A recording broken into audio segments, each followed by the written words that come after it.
Hi, I'm Gina Petrie, and my goal is to help you understand dictionary symbols so that you can better pronounce English.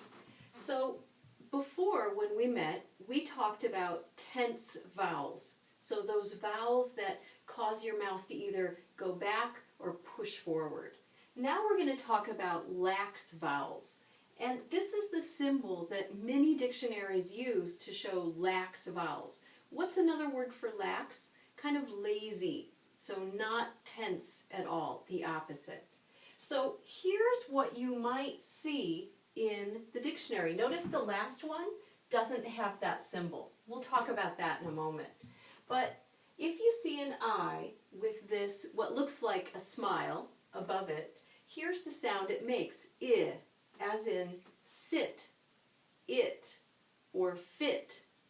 Okay?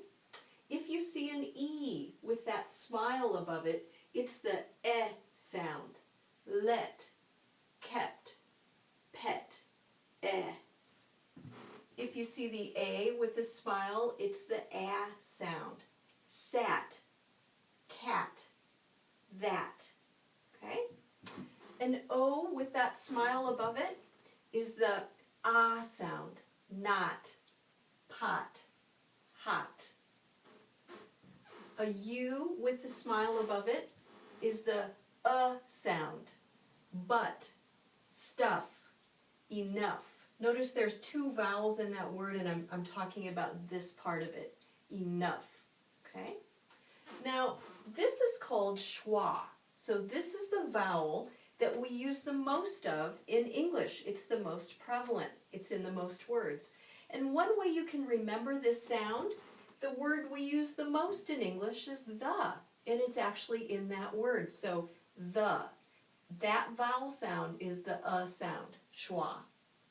It's also in the beginning of this word, about, that sound at the beginning, and also at the beginning of arrive. So it's just an sound.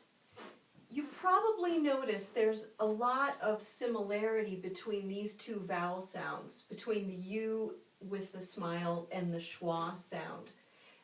Really the difference is that this is even more lax than this one. Stuff, about.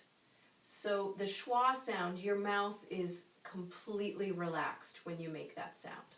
Okay? Now, as we talked about before, different dictionaries use different symbols. So here's some symbols you might see in the dictionary you're using that mean the same thing. So for the I sound, you might see a capital I. Okay?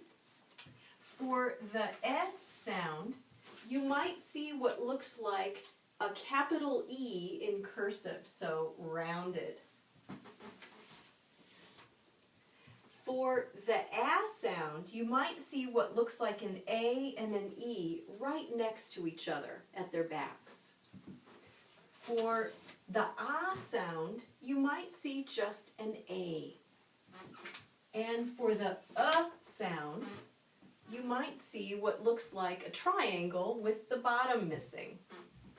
And for the schwa, happily, there's no other symbol for schwa. This is the only one we use in the dictionaries. So again, these are a lot of the lax vowels. A lot of dictionaries use what looks like a smile.